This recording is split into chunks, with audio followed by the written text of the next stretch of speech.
Hi everyone! Hello mga mimis! Naku, mag-apply na ba kayo ng inyong postgraduate work permit or ang inyong PGWP at extension ng open work permit ni hubby or ni wifey?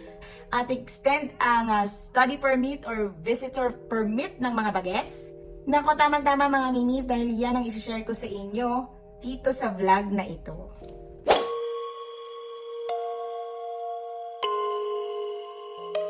Okay, so nag-apply kami ng aking PGWP last year, around May.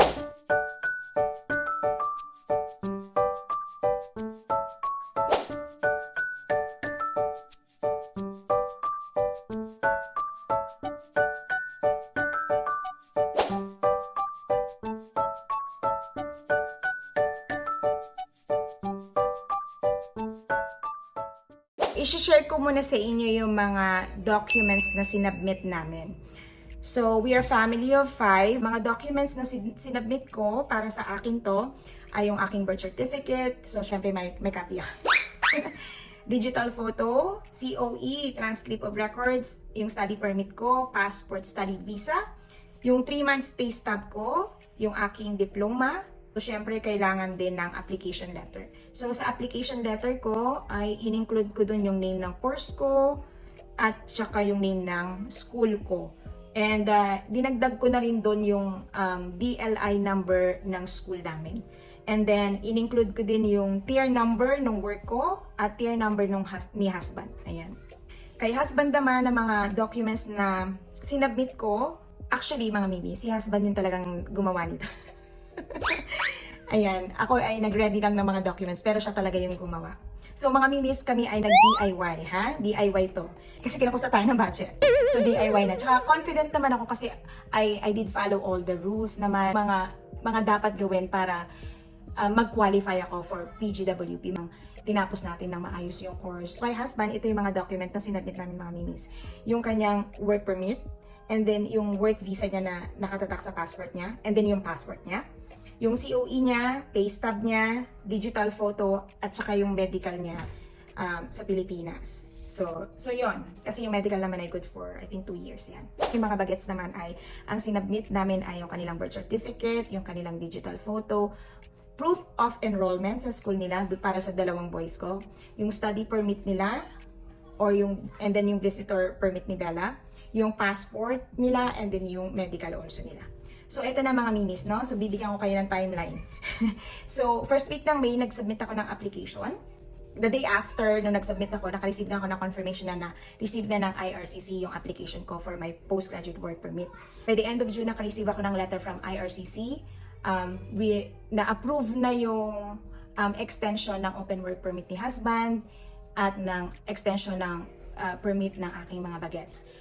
Approved na rin naman ako for postgraduate work permit. Pero, meron akong naging restriction. So, nakalagay dun sa work permit ko ay hindi daw ako pwedeng mag-work sa field na kung saan tinapos ko.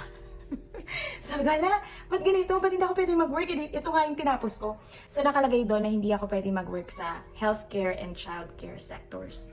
Ang dahilan ay hindi ko daw na-meet yung requirement. So, nung chinek ko, wala pala akong medical. Kasi mga mimis, nung nag-apply ako ng aking student visa, wala ako talagang medical. Hindi ako ni-required that time. So, ang ginawa ko nagpa-schedule na ako ng medical.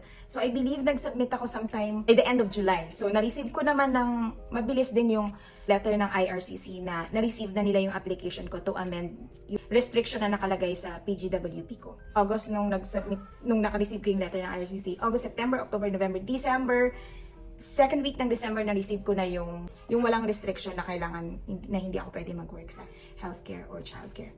So, good thing na approve naman, medyo natagalan lang ng konti kasi nga wala akong medical, pero nagawa naman yun ng paraan. And isa pa nga pala mga mimis, so kasi nung nag-apply kami ng extension ng permit ng mga bata, yung passport pala nila ay mag-expire na next year. So, 2023 kami nag-apply May.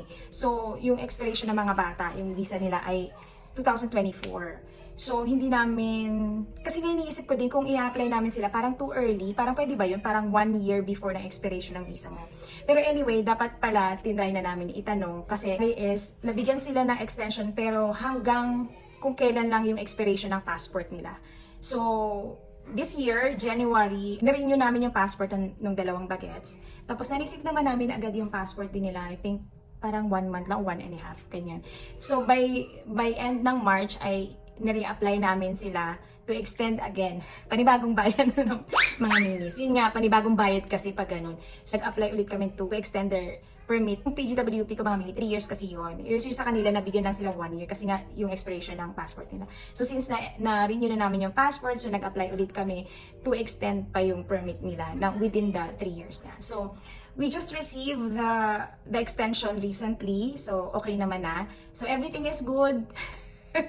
Naayos naman namin yan. So, syempre, ang goal namin ngayon ay yung mag-apply for permanent residency namin dito sa Canada. At, isi-share namin yung journey namin na yan sa inyo once nagawa na namin. No? Kasi kasalukuyan ay inaaral pa rin namin ng mga bagay-bagay.